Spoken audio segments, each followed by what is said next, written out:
17 June 2026ରେ G7 summit ହୋଇଥିଲା। ଏହି ସମିଟ୍ରେ ବଡ଼ ବଡ଼ ନେତାମାନେ ଯୋଗଦାନ ଦେଇଥିଲେ। ସେମାନଙ୍କ ମଧ୍ୟରେ ହେଉଥିବା ଡିସ୍କସନ୍ ଏବେ ଭାଇରାଲ୍ ହେଉଛି। ଏହି ସମ୍ମିଳନୀ ଫ୍ରାନ୍ସର ଇଭେନ୍-ଲେସ୍ ବେନ୍ସଠାରେ ଅନୁଷ୍ଠିତ ହୋଇଥିଲା। ଏହି ସମ୍ମିଳନୀରେ ଅନେକ ବିଶ୍ୱ ନେତା ଯୋଗ ଦେଇଥିଲେ, ଯେଉଁଥିରେ ପ୍ରଧାନମନ୍ତ୍ରୀ ନରେନ୍ଦ୍ର ମୋଦି, ଇଟାଲୀର ପ୍ରଧାନମନ୍ତ୍ରୀ ଜର୍ଜିଆ ମେଲୋନି, ଆମେରିକାର ରାଷ୍ଟ୍ରପତି ଡୋନାଲ୍ଡ ଟ୍ରମ୍ପ, ଫ୍ରାନ୍ସର ରାଷ୍ଟ୍ରପତି ଏମାନୁଏଲ୍ ମାକ୍ରୋନ୍, କାନାଡାର ପ୍ରଧାନମନ୍ତ୍ରୀ ମାର୍କ କାର୍ନେ ଏବଂ ବ୍ରିଟେନର ପ୍ରଧାନମନ୍ତ୍ରୀ କିର୍ ଷ୍ଟାରମର ଏହି ସମ୍ମିଳନୀରେ ଯୋଗ ଦେଇଥିଲେ। କିନ୍ତୁ G7ରେ ସେମାନଙ୍କର ଏମିତି କିଛି କଥା ବାହାରକୁ ଚାଲି ଆସିଲା, ଯାହା ଶୁଣିଲେ ଆପଣ ବି ଆଶ୍ଚର୍ଯ୍ୟ ହୋଇଯିବେ। ଖାଲି କୂଟନୀତି ନୁହେଁ, ଏଥର G7 ସମ୍ମିଳନୀରେ ସେମାନଙ୍କର ହସ ମଜାକ ଓ ବ୍ୟକ୍ତିଗତ କଥାବାର୍ତ୍ତା ସମସ୍ତଙ୍କର ଧ୍ୟାନ ଆକର୍ଷଣ କରିଛି। ଆଜିର ଏହି ଭିଡ଼ିଓରେ ଆମେ ଜାଣିବା କିପରି PM Modi, Giorgia Meloni, Donald Trump ଏବଂ ଅନ୍ୟ ବିଶ୍ୱ ନେତାମାନଙ୍କର ଅଫ୍ ଦ ରେକର୍ଡ କଥାବାର୍ତ୍ତା। ନମସ୍କାର, ଆପଣ ଦେଖୁଛନ୍ତି ଉତ୍କଳ GS। ଏଠାରେ ଆମେ current event, science, self help ଏବଂ GK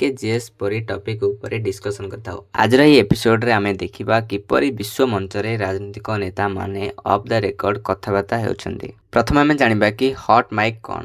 ହଟ୍ ମାଇକ୍ ହେଉଛି ଏପରି ଏକ ସ୍ଥିତି ଯେଉଁଠାରେ ମାଇକ୍ରୋଫୋନ୍ ଅଜାଣତରେ ଚାଲୁ ରହିଥାଏ ଓ ସେଠାରେ ହେଉଥିବା ପ୍ରାଇଭେଟ୍ କଥାବାର୍ତ୍ତା ରେକର୍ଡ ହୋଇଯାଏ। ଏଥର G7 ସମ୍ମିଳନୀରେ ଏମିତି କିଛି ମୁହୂର୍ତ୍ତ ଲିକ୍ ହୋଇଥିଲା। ଏହି ଘଟଣାଗୁଡ଼ିକ କାହିଁକି ଏତେ ଗୁରୁତ୍ୱପୂର୍ଣ୍ଣ? କାରଣ ଏହା ନେତାମାନଙ୍କର ସାଧାରଣ ବ୍ୟକ୍ତିତ୍ୱକୁ ସାମ୍ନାକୁ ଆଣିଥାଏ। ଏହି ହଟ୍ ମାଇକ୍ରେ ଇଟାଲୀର ପ୍ରଧାନମନ୍ତ୍ରୀ ଜର୍ଜିଆ ମେଲୋନି ନିଜର ଧୂମପାନ ଛାଡ଼ିବା ବିଷୟରେ କଥା ହେଉଥିବା ଶୁଣାଯାଇଥିଲା। ଅନ୍ୟ ନେତାମାନେ ମଧ୍ୟ ତାଙ୍କୁ ଏହି ନିଷ୍ପତ୍ତି ପାଇଁ ଅଭିନନ୍ଦନ ଜଣାଇଥିଲେ। ଜଣେ ଦେଶର ମୁଖ୍ୟଙ୍କ ପାଇଁ ଏହିପରି ବ୍ୟକ୍ତିଗତ ନିଷ୍ପତ୍ତି କାହିଁକି ଚର୍ଚ୍ଚାର ବିଷୟ ହୁଏ? କାରଣ ଲୋକମାନେ ନେତାମାନଙ୍କର ମାନବୀୟ ପକ୍ଷକୁ ଦେଖିବାକୁ ଚାହାନ୍ତି। ପ୍ରଧାନମନ୍ତ୍ରୀ ନରେନ୍ଦ୍ର ମୋଦି ଏବଂ ଜର୍ଜିଆ ମେଲୋନିଙ୍କ ସାକ୍ଷାତକୁ ସୋସିଆଲ ମିଡ଼ିଆରେ ମେଲୋଡି ବୋଲି କୁହାଯାଉଛି। ଆଉ ଟ୍ରମ୍ପ ମଧ୍ୟ ଫ୍ରାନ୍ସ ରାଷ୍ଟ୍ରପତି ମାକ୍ରୋନ୍ଙ୍କୁ ତାଙ୍କର ହଜିଯାଇଥିବା ଘଣ୍ଟାକୁ ନେଇ ମଜାକ କରୁଥିବାର ଶୁଭାଗଲା। କୂଟନୈତିକ ବୈଠକରେ ଏହିପରି ହାଲୁକା ମୁହୂର୍ତ୍ତର ଗୁରୁତ୍ୱ କ'ଣ? ଏହା ଦେଶ ଦେଶ ମଧ୍ୟରେ ଥିବା ଡିପ୍ଲୋମାଟିକ୍ ଟେନସନକୁ ସଲ୍ଭ କରିବାରେ ସାହାଯ୍ୟ କରିଥାଏ।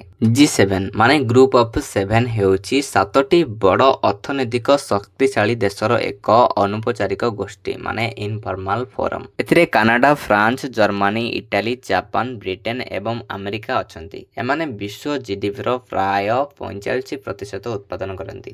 କାହିଁକି ଏହି ଦେଶମାନେ ପ୍ରତିବର୍ଷ ଏକାଠି ହୁଅନ୍ତି? କାରଣ ବିଶ୍ୱ ସମସ୍ୟା ଯେମିତିକି ଅର୍ଥନୈତିକ ସ୍ଥିରତା ମାନେ ଇକୋନୋମିକ୍ ଷ୍ଟାବିଲିଟି ଓ ଜଳବାୟୁ ପରିବର୍ତ୍ତନ ମାନେ କ୍ଲାଇମେଟ୍ ଚେଞ୍ଜ ବିଷୟରେ ସହମତି ଦେବା ପାଇଁ। G7 କେବଳ ରାଜନୀତି ନୁହେଁ, ଏହା ବ୍ୟକ୍ତିଗତ ସମ୍ପର୍କର ମଧ୍ୟ ଏକ ମାଧ୍ୟମ। ଶେଷରେ ଏହିସବୁ ଘଟଣା ଦର୍ଶାଏ ଯେ ନେତାମାନେ ମଧ୍ୟ ସାଧାରଣ ମଣିଷ। ଆପଣଙ୍କୁ କ'ଣ ଲାଗୁଛି? ଏହି ହଟ୍ ମାଇକ୍ ଘଟଣାଟି ସମ୍ମିଳନୀର ଗମ୍ଭୀରତାକୁ କମ୍ କରେ କି? ମୋ ମତରେ ଏହା ଏହି ସମ୍ମିଳନୀକୁ ଆହୁରି ଅଧିକ ଜୀବନ୍ତ କରେ। ଆଜି ପାଇଁ ଏତିକି। ଏହିଭଳି ଅଧିକ ଅନ୍ତର୍ଦୃଷ୍ଟିପୂର୍ଣ୍ଣ ଭିଡ଼ିଓ ପାଇଁ ଆମ ଚ୍ୟାନେଲକୁ ସବସ୍କ୍ରାଇବ୍ କରିବାକୁ ଭୁଲନ୍ତୁ ନାହିଁ। ଜୟ ହିନ୍ଦ।